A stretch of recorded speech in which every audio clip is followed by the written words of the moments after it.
So I've decided to start doing a series about Faster Than Light. It's a roguelike game about spaceships and shit. Roguelike meaning it's permanent death, turn-based gameplay, that sort of shit, you know. It's a really addictive game, although it can be very frustrating sometimes. The random number generator does tend to fuck you more than half the time, but hey, it can give you good stuff as well. I've only managed to beat the final boss in this game, that's the Rebel flagship, like 4 or 5 times, and I've only ever played the game on easy mode, so seeing as I've had the game for about 7 months, you can imagine it's not the easiest game ever made. I chose the Osprey this time because I haven't actually ever gotten far with the ship before, and I've played the Red Tail for like the past, 5 times, so I can't really be fucked using that ship anymore. I usually name the crew after me and my mates, although I do sometimes call them, well, fuck, twat, shitface, you know, things like that, because I'm a very charming individual. So, well, we're just about ready to go now, with the new playthrough. So hopefully I don't end up in an asteroid field or, well, some sort of shit like that. I'm just gonna name the ship after, well, Scotland's favourite drink. And, well, favourite non-alcoholic drink that is, or else it would be called the Bucky, but oh well. So just flying about, already hitting to a rebel, sorry. So, you've most likely, if you're watching this, most likely seen someone play this game before. If not, well, I'm not going to sit and explain how every single thing in the game works, because I just can't be fucking arsed doing that. So I just highly suggest that you go and watch someone else play it, if you're actually interested. Right now the strategy with this ship is basically that I use that laser there, and fuck off their weapons while my main laser has time to charge. Don't really know what to upgrade on this ship first with the scrap that I'm getting, because I've never been able to make the ship work before, but I've never put very much effort into it. So I'll probably upgrade the engine and shields first, and then whatever else that seems like it needs upgrading at the time after that. Or I could upgrade the main laser so that it recharges faster. The good thing about the main laser having a separate system, I don't know why I'm calling it the main laser, but that beam weapon is what I meant.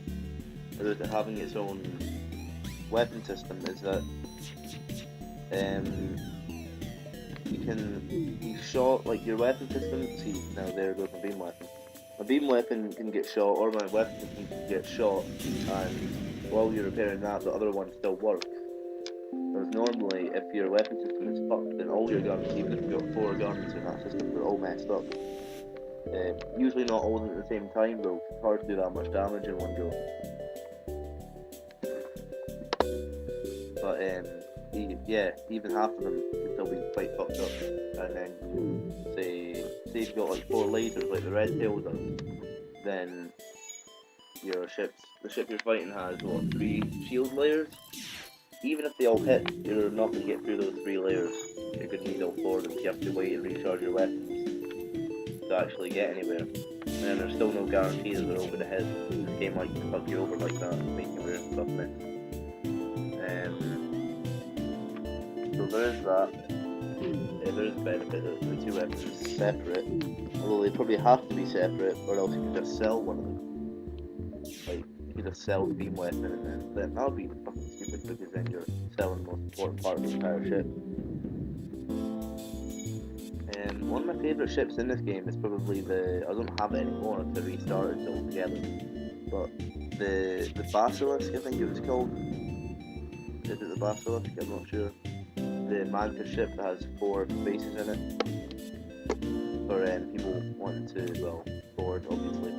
Because having 4 mantises, or 4 of just about anything that's not an engine, board something is usually a really good strategy.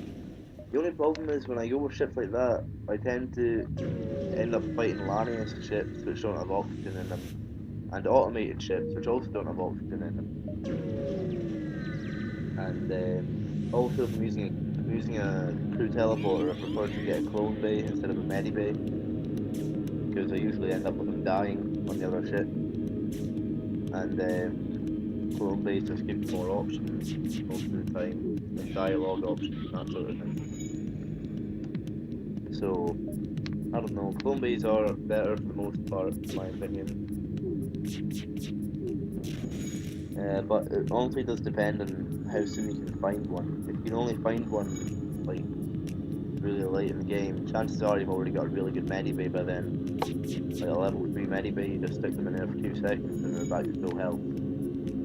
So unless sudden death is an issue, there's no reason to get a clone bay at that point in the game because you're too busy upgrading most likely your shields and your engine. Your engine does seem to be a lot more important than your shields. Because the only thing that the weapon that engines don't actually seem to affect at all. Obviously, they wouldn't affect it as a beam weapon, but you do need shields. There is one beam that can go through shields, and there's the one in the ship that goes through shields. Can't remember what the name of the other one is. Anyways, I'm gonna end this part here. It's only part 1 of this series, so there's no point dragging it on too long. Thanks for watching.